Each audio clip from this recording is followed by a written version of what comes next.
Hello viewers. When I installed these speakers upstairs here by the computer, I was not completely satisfied with the way that it fills the audio spectrum alone. It did quite well, but these are relatively small speakers, and so it didn't quite get down to all the low frequencies as well as I'd like it to. And so what I did was I brought up this sub from downstairs. This is the one that's part of the audio in the shop, and that helped, but I've never particularly liked this sub when it comes to listening to music, because I find that it really resonates the very, very low, almost sub-bass range frequencies, if you will. And it doesn't so much fill in like the bass range frequencies as much as I'd like it to. And so especially if you're listening to music on the system that this goes to, there's an empty range of the spectrum that I think this should be reproducing, and it just doesn't. Now, I don't know if that's intentionally or just due to the physical properties of the box it's in. This came with a home theater system, and so for watching videos it fares just fine, because you know, any sound effects that you want dramatized are going to be down in that sub-bass range. So it sounds great for a movie, but not so much for music. So there's that issue, and plus now I don't have a sub downstairs, so this was just a very temporary fix. So I've been looking for a new sub to use in the room here, and I found this one today. This is a Harman Kardon's, and I like that brand. They've made some pretty good stuff over the years. I don't know if they still make good things, but I've got a couple of sets from them that sound really good. Oh dear, does the camera lens need to be cleaned? I think it does. I'll have to do that after this video. Anyways, so this, I don't know much about it. It came with, I don't know what it came with originally, but when it came to me it had 3 very small satellite speakers. They're really of no use to me.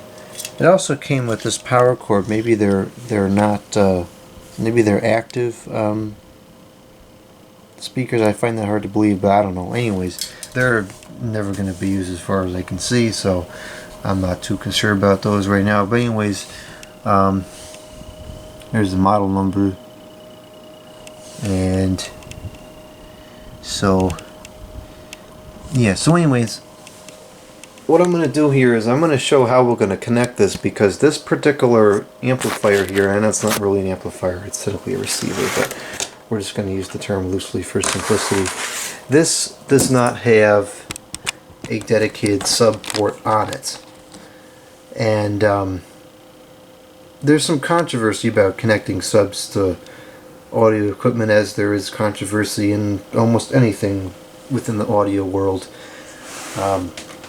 But what I like to do, even on systems that have a dedicated sub port, is I like to tap into the output for the mains and connect the subs directly.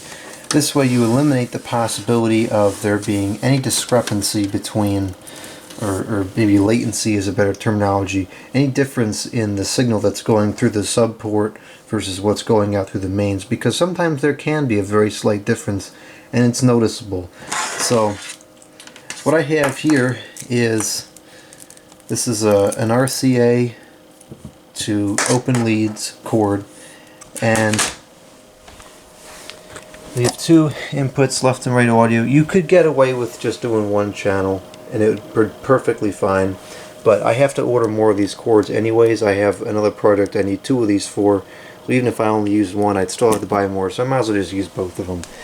And so what I'm going to do here, I think when I set this up originally with the sub that's here now, is I connected it to the speaker, because the terminals on the back of the amplifier there are relatively small.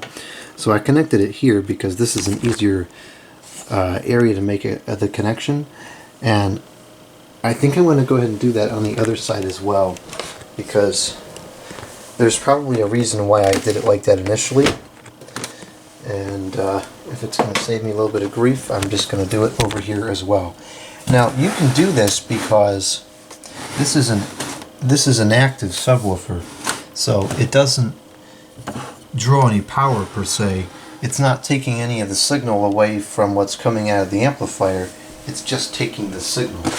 And so you can do this, you can tack this on to really anything, and it's going to work just fine, and it's not going to overload anything, regardless of what the the sub is rated at, as long as it's an active subwoofer. And I can't see the colors, so we're just going to guess.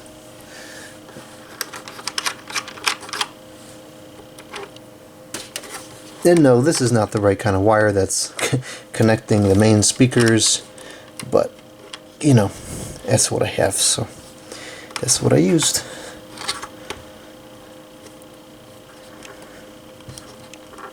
Okay, that's connected, and this actually, these leads are a little bit too long. On the other ones I should have cut that a little bit shorter.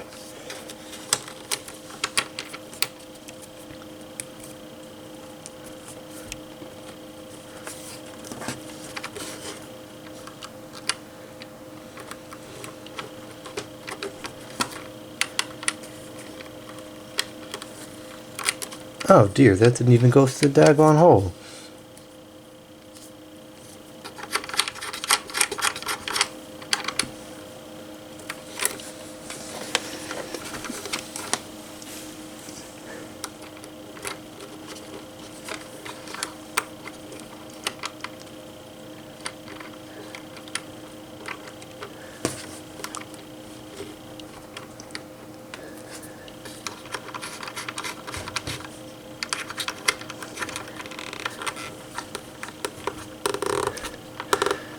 Okay, so that's connected, and good. Turn this back around and feed this behind the table. And these leads are long enough that it's going to reach everywhere just fine. I would have preferred to connect it directly to the amplifier just for cable management purposes, but I think it would have been more hassle than it's worth, especially considering what the underneath of this desk looks like. Alright.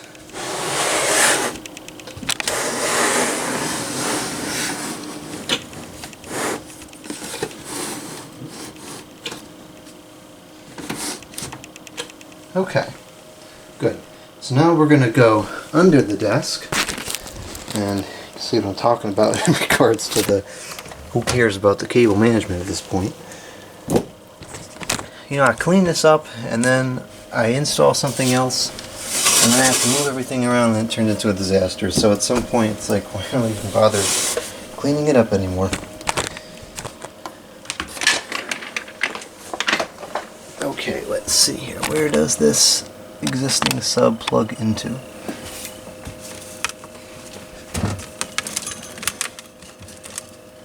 Right here. Okay. Pull that out of there.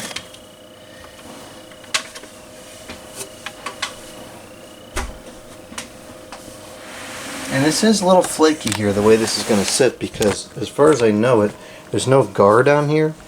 And I'm the only one that uses this desk. So, you know, I'll just be careful, but in other scenarios this is kind of a risky install. So this one here, I don't think it matters because, or I know it doesn't matter rather, because there's only one sub in here, so I think in regards to the sub it's just going to combine the two outputs, but just for technicalities this one is the left, and then this other one here is the right.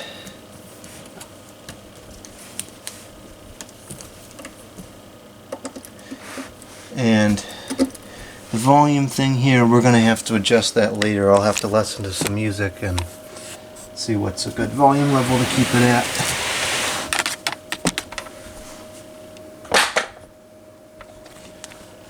Okay, we'll get this new one plugged up.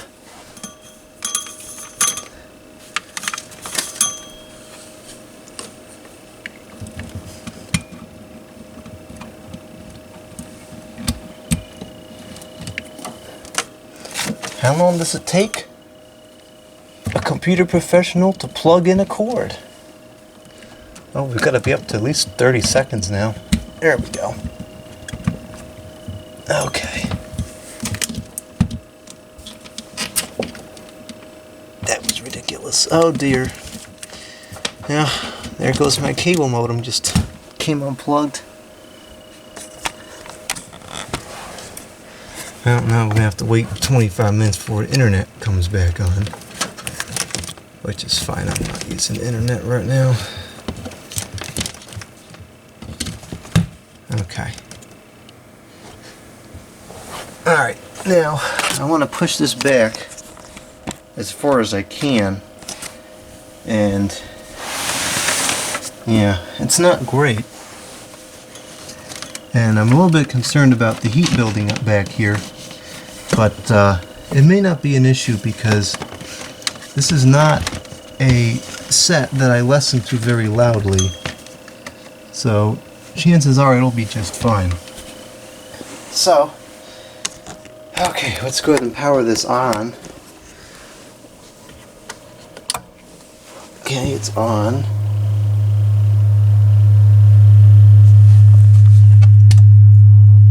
Oh, that's not good. Maybe this has to be on first. The other one never did that.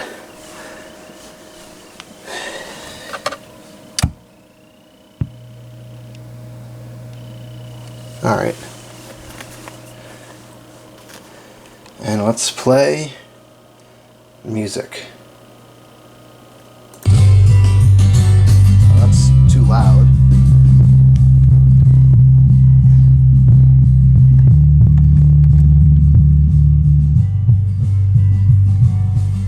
And of course I'm going to have to go through the EQ here and fix this again, because it's going to be different now.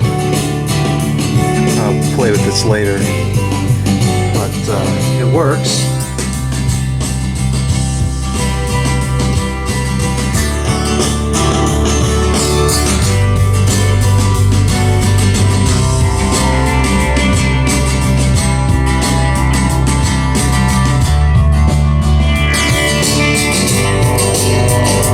I do like the sound of this better than the other one.